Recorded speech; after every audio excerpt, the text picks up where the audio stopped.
चुनाव हैं, लेकिन देखिए कौतूहल, जिज्ञासा और मौज मस्ती के रस में डुबोकर इस मौके का भी दिल्ली वाले कैसे लुत्फ उठा रहे हैं। हम हैं इस वक्त दिल्ली के बुद्धा गार्डन पार्क में। पूर्व प्रधानमंत्री लाल बहादुर शास्त्री ने इसको स्थापित किया था और यहाँ सुबह के सैर सपाटे के बाद हमारे साथ एक टीम है। कुछ सीनियर सिटीजन्स हैं, कुछ युवा हैं और सब लोग यहाँ पर सुबह की चाय की चुस्कियों के साथ अपने दिन की शुरुआत करने की योजना बना रहे हैं।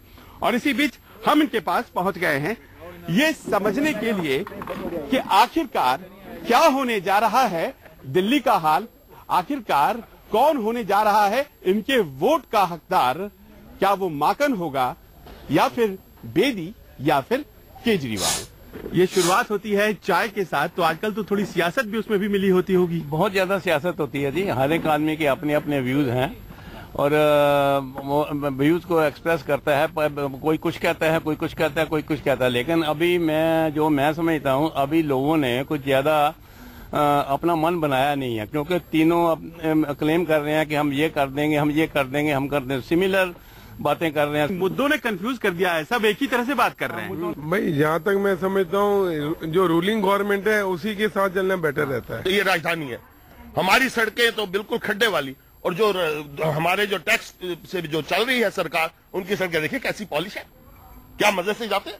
अभी इनके ऊपर जो है हाथ है एक बहुत बड़ी ताकत का, वो है मोदी और बेदी, ओनली किरण बेदी। हमारे जो टैक्स से जो चल रही है सरकार, उनकी सड़कें देखिए कैसी पॉलिश है, क्या मजे से जाते हैं। अभी इनके ऊपर जो है हाथ है एक बहुत बड़ी ताकत का, वो है मोदी और बेदी, ओनली किरण बेदी। देखिए, सबसे पहले हमें स्थायी गवर्नमेंट चाहिए जो मोदी दे सकता है और किरण बेदी दे सकती है। हम केजरीवाल को वोट नहीं देना चाहते, केजरीवाल भगोड़ा आदमी है। मोदी जी का जलवा अभी भी बरकरार है। मोदी लहर की बात है देश भर में, लोकसभा चुनाव और उसके बाद विधानसभा चुनाव में हमने देखा है। लेकिन क्या सिर्फ मोदी जी का एक फैक्टर है दिल्ली में, कुछ और भी है? सर, लोकसभा का जो इलेक्शन था उसमें मोदी फैक्टर था, बहुत अच्छा रहा, लोगों को अच्छा लगा। और हमने भी अपने मन की बात से मोदी को प्रधानमंत्री बनाया। अब मोदी जी रिजाइन करके चीफ मिनिस्टर की पोस्ट में तो आएंगे नहीं। चीफ मिनिस्टर तो दिल्ली का ही बनना है। क्या मोदी जी रिजाइन करेंगे वहाँ से? दिल्ली के अंदर जो मोदी फैक्टर था वो है, लेकिन उनके पास सीएम कैंडिडेट नहीं था। लेकिन उसके बेहतर केजरीवाल बहुत बढ़िया चीफ मिनिस्टर के लिए। मेरा कहना यह है कि केजरीवाल जी तो पहले ही 49 डेज रह के निकल गए। हमें कांग्रेस के बारे में बात करने वाला कोई नहीं मिल रहा है। जरूर है। चलिए आप साहब, आपसे मिलना बहुत जरूरी है। आप हमें बताएं कि इतने लोग हैं यहाँ पर, कोई केजरीवाल, कोई किरण बेदी, कांग्रेस आखिरकार पिछड़ रही है, वजह क्या आपको लगता है? नहीं, वो भी आगे आएगी। अजय माकन जी आए हैं तो अजय माकन जी बहुत काम करेंगे। मुद्दे क्या है ये भी बहुत महत्वपूर्ण हो जाते हैं। आखिर किन मुद्दों के आधार पर वोटिंग होगी? महंगाई तो एक मुद्दा है ही, लेकिन फिर भी मोदी के नेतृत्व में कुछ न कुछ अंकुश लगा है। भारतीय जनता पार्टी का कोई योगदान नहीं है। तेल की कीमत अंतर्राष्ट्रीय मार्केट में कमी हुई है, उसकी वजह से रादर भारतीय जनता पार्टी ने जितना तेल का पैसा कम होना चाहिए था पेट्रोल और डीजल का, वो कम नहीं किया। हर जगह भ्रष्टाचार एक सवाल बनकर के चुनाव में रहा है। आखिरकार भ्रष्टाचार, आपको लगता है कि इस बार जब आप लोग वोट देने जाएंगे तो दिमाग में रहेगा कि कौन पार्टी है जो भ्रष्टाचार से लड़ सकती है? भ्रष्टाचार वाकई एक मुद्दा है और भ्रष्टाचार जो है वो केजरीवाल साहब ने अच्छे तरह से कोशिश करी थी लड़ने की। मुद्दे तो भ्रष्टाचार के वहीं रहेंगे। आज तक सीएजी की ऑडिटिंग क्यों नहीं हुई बिजली कंपनियों की, और पॉलिटिकल पार्टियां आरटीआई के अंदर क्यों नहीं आ रही, और ये अपने क्यों नहीं बता रही कि इनके फंड्स कहां से आते हैं? ये 20,000 रुपए का क्या मतलब है? 5,000 रुपया रखो। हमारे को तो, जब हम बिजनेसमैन है, हमारे को तो एक पैसे का हिसाब मांगते हैं। ये 20,000 रुपए से ऊपर का हिसाब क्यों देंगे?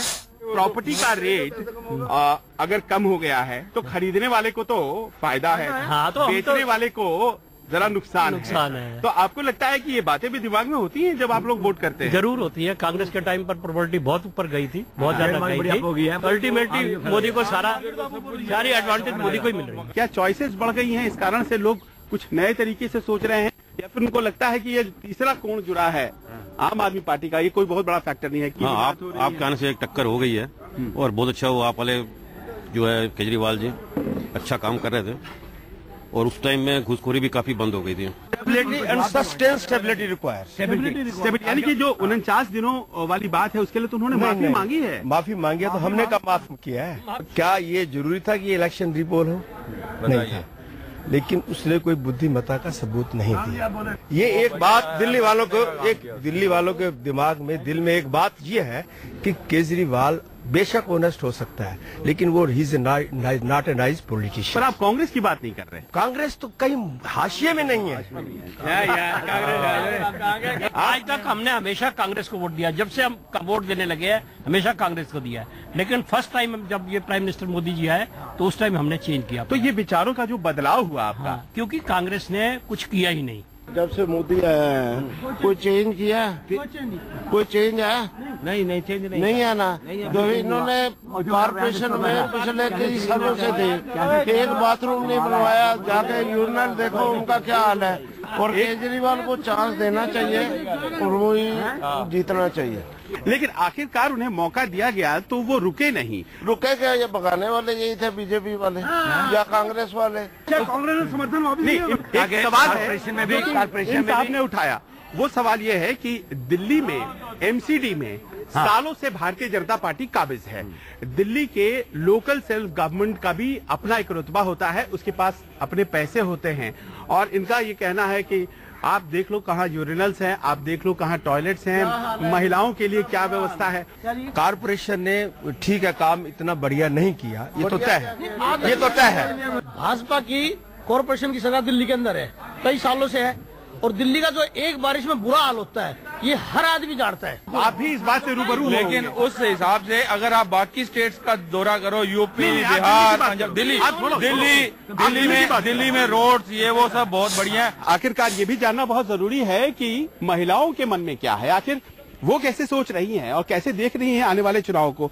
आप महिलाएं जब वोट देंगी दिमाग में क्या रहेगा? हम तो शायद मोदी को ही देंगे, मोदी को ही देंगे, क्योंकि उसमें हमें लगता है कि कुछ चेंज लाएंगे जी। हाँ, केजरीवाल का है भी, पहले हमें होप था कि भी कुछ करेंगे, मगर उनके जाने के बाद थोड़ा हमें डाउटफुल है। एक जागरूकता आ गई है कि एक हमारे देश की इतनी स्ट्रांग लेडी मोदी साहब के साथ है, तो वो कुछ न कुछ देश में बदलाव करेंगी। यानी कि एक सुरक्षा का जो मसला था उसको लेकर के कॉन्फिडेंस बढ़ा है, बहुत कॉन्फिडेंस बढ़ा है सबका, मतलब एक बदल गया है कि नहीं, अब उनके साथ इतने स्ट्रांग लोग जुड़ गए हैं उनके साथ कि हमें लगता है कि नहीं। तो मोदी फैक्टर लगातार बहुत लोगों को प्रभावित करता हुआ, लेकिन यहाँ पे कुछ लोग बैठे हैं, इनसे समझने की कोशिश करते हैं। मोदी फैक्टर ही सब कुछ है इस बार भी चुनाव में दिल्ली के। जहाँ तक सरकार बनाने का क्वेश्चन दिल्ली के अंदर में आता है कि हमें एज इंडिविजुअल सिटीजन हमको एनालाइज करना चाहिए, आपको चाहिए क्या दिल्ली के अंदर में। जहाँ तक 49 डेज के अंदर में जो आपने देखा है, जो केजरीवाल ने किया, वो आप यदि उसको 5 साल मिल जाते तो उसका दिल्ली का एक दूसरा ही रूप होना था। आज के दिन में केजरीवाल भी चीफ मिनिस्टर के लिए नंबर 1 है, मोदी भी उसके पीछे है उसके बाद में। केजरीवाल को मौका मिलना चाहिए। इन्होंने 8 महीने में